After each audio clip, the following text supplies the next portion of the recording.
여러분 반갑습니다.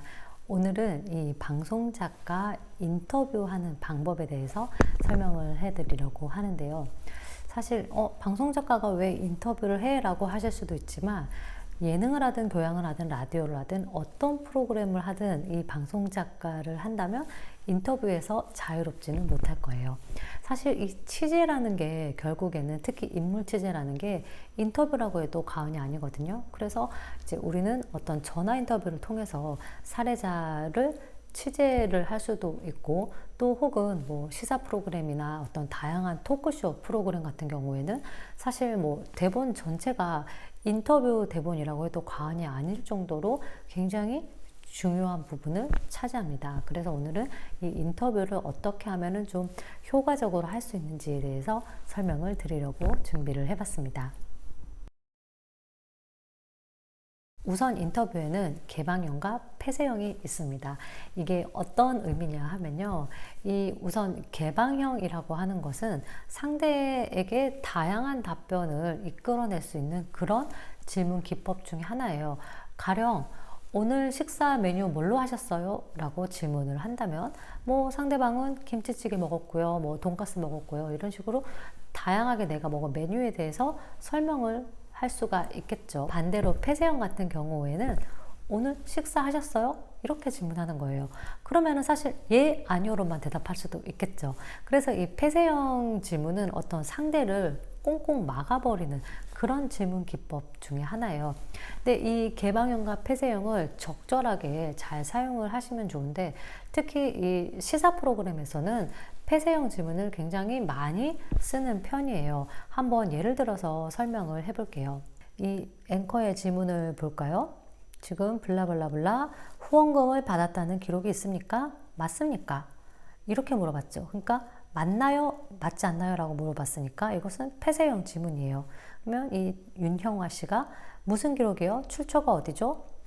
앵커 시간 관계상 예, 아니요로만 답해 주세요. 윤영아, 제가 먼저 질문했습니다. 보고 있는 그 서류 누가 줬습니까? 네, 보기만 해도 숨막히죠. 이게 바로 이 흔히 우리가 말하는 압박 질문, 상대방을 굉장히 숨막히게 만드는 질문이에요. 근데 사실 이런 질문에서 상대가 예 아니면 아니요, 혹은 회피성 어떤 답을 했을 때 그것만으로도 가끔은 기사가 되는 경우도 있죠. 그래서 이런 좀 폐쇄형 질문은 시사 프로그램에 좀 많이 활용이 되는 편이고요. 또 다른 예를 한번 들어보도록 할게요. 이번에 등장하는 것은 바로 논어에 나오는 한 대목인데요. 제자, 자장과 자아 중 누가 더 낫습니까?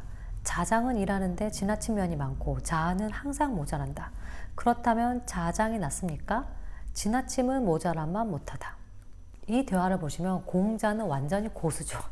지금 이 폐쇄형 질문을 했는데 이것을 마치 그 눈구렁이 담 넘어가듯이 굉장히 잘 넘어가고 있어요. 그래서 내가 폐쇄형으로 질문을 해도 상대방이 굉장히 고단수이면은 이런 식의 답변이 올 수도 있습니다. 그래서 좀 이 개방형이 딱 좋은 것도 아니고 그렇다고 폐쇄형이 딱 좋은 것도 아니지만은 두 개를 좀 적절하게 섞어서 인터뷰 질문을 짜 보시는 게 가장 기본 중에 기본이라고 할 수가 있습니다. 둘째는 뭐 가장 키 포인트죠. 잘 들어야 됩니다. 상대 말을 잘 들어야지 잘 질문도 할 수가 있는 법이겠죠. 또 가끔은 그 상대방의 답변에서 내가 추가 질문할 게 또 생길 수도 있거든요. 이거 역시 마찬가지로 예문을 한번 보겠습니다. 캠페인이 중단되거나 포기되는 경우가 있어요. 저는 그 광고가 기억에 남습니다. 그렇게 중도에 포기한 사례가 또 있을까요? 반대로 묻힐 뻔했다가 성공한 경우도 있나요? 이런 식으로 약간 그 상대가 내가 질문한 것에 대해서 추가적인 답변을 했다면 그 답변에 대해서 또다시 꼬리를 물고 질문할 수 있어야 됩니다. 흔히 이거를 이제 꼬리에 꼬리를 문다고 하는데, 그 꼬리에 꼬리를 무는 질문을 잘하기 위해서는 당연히 상대편의 어떤 답을 잘 들어야겠죠. 그래서 경청은 이 인터뷰를 하는 데 있어서 가장 중요한 덕목 중에 하나입니다. 다음으로 셋째는 구체적으로 물어야 해요. 두리뭉실하게 물어보면 아무 쓸모없는 답변이 나올 수밖에 없습니다. 만약에 긴급한 상황에서 이제 응급 그 의료진에게 질문을 할 때 환자의 상태는 어떻습니까? 라고 질문해요. 그러면 솔직히 그냥 바쁘니까 괜찮습니다. 아니면 나쁩니다. 이렇게 전혀 우리가 방송화할 수 없는 답변을 얻게 될 가능성이 굉장히 높아요. 이럴 때는 오히려 구체적으로 질문을 해야 합니다. 환자의 상처는 어떤가요? 폭행으로 인한 상처입니까? 자해입니까? 이런 식으로 구체적으로 물어봐야 돼요. 그러면 만약에 자해라고 했을 경우에는 또 궁금증이 생기죠. 이 사람은 왜 자해를 했지? 그러면 우리는 방송할 이야기거리가 생기는 거예요. 그래서 질문은 되도록이면 구체적으로 하는 게 좋습니다. 다음으로 넷째는 나의 생각을 어느 정도는 반영해도 좋아요. 가령 예술가에게 예술은 무엇입니까? 라고 질문할 수도 있지만요. 좀 더 덧붙여서 예술은 무엇이라고 생각하십니까? 이게 가난한 사람들에게는 사치 아닐까요? 당장 먹고 살기 힘든데 예술이 필요할까요? 이런 식으로 어떤 그 질문하는 사람의 생각이나 사상을 약간은 반영해서 질문을 던지는 것도 다양한 답변을 끌어낼 수 있는 인터뷰 스킬 중에 하나고요. 이렇게 질문을 했는데 인터뷰가 좀 지지부진할 때가 있죠.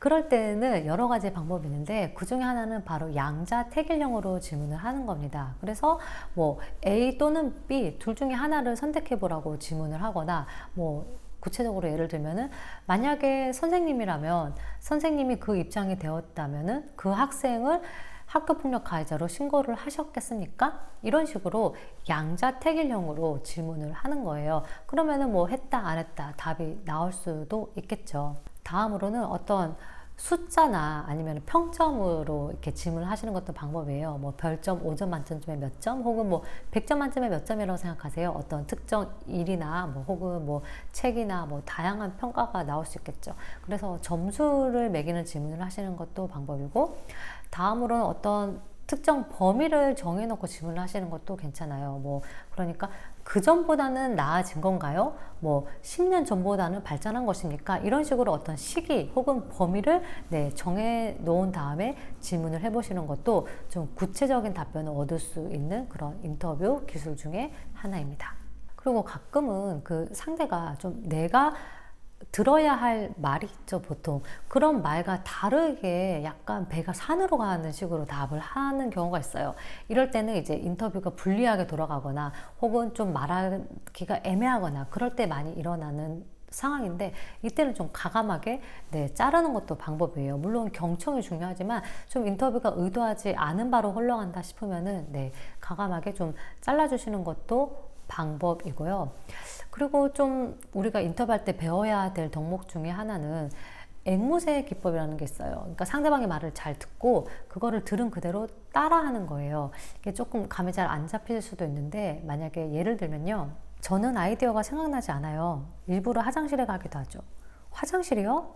네. 화장실은 무온도의 세계예요. 제 일에만 집중할 수 있잖아요.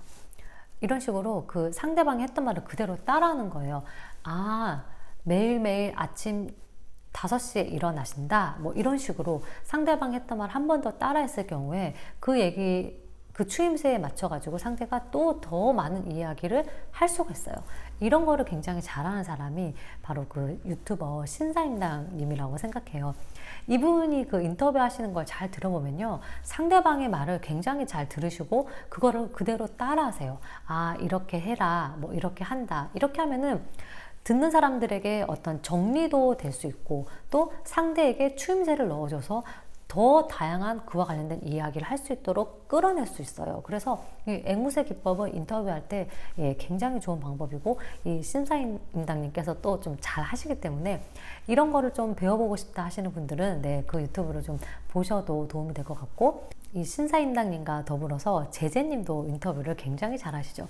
이분은 특히 사전조사가 정말 철저하게 바탕이 되어 있다는 느낌을 많이 받아요. 인터뷰하는 것을 볼 때마다 느끼는 건데, 상대에 대해서 정말 많이 공부를 하신 게 인터뷰에서도 다 티가 나거든요. 그래서 좀 인터뷰할 때 그 상대에 대해서 얼마나 많이 공부를 했느냐, 이것도 어떤 인터뷰의 퀄리티를 판가름하는 척도 중에 하나이기 때문에 이 제재님 영상도 많이 보면서 어떤 인터뷰를 하는 사람으로서의 어떤 덕목에 대해서도 좀 배워볼 수 있지 않을까라는 생각이 들고요. 또 시중에 그 책을 보면은 인터뷰 집 있어요. 그러니까 인터뷰만 모아놓은 어떤 책들이 꽤 있는데, 뭐 제가 몇 권 추천하고 싶은 책은, 우선은 우리나라의 제일 대표적인 인터뷰 하면은 지승호 씨가 있어요. 뭐 이분은 직업이 인터뷰를 하는 사람이죠. 그래서 굉장히 다양한 인터뷰 모음집들이 있기 때문에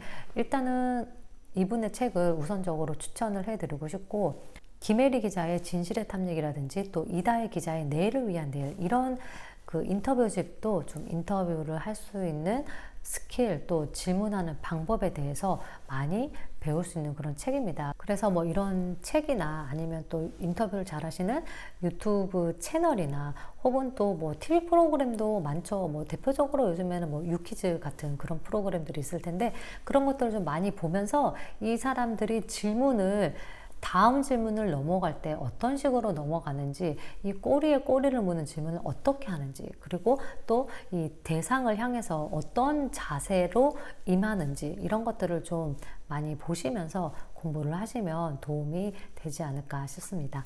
저는 그럼 또 다음 시간에 또 다양한 재밌는 방송 작가 이야기로 여러분 찾아뵙도록 하겠습니다. 추스!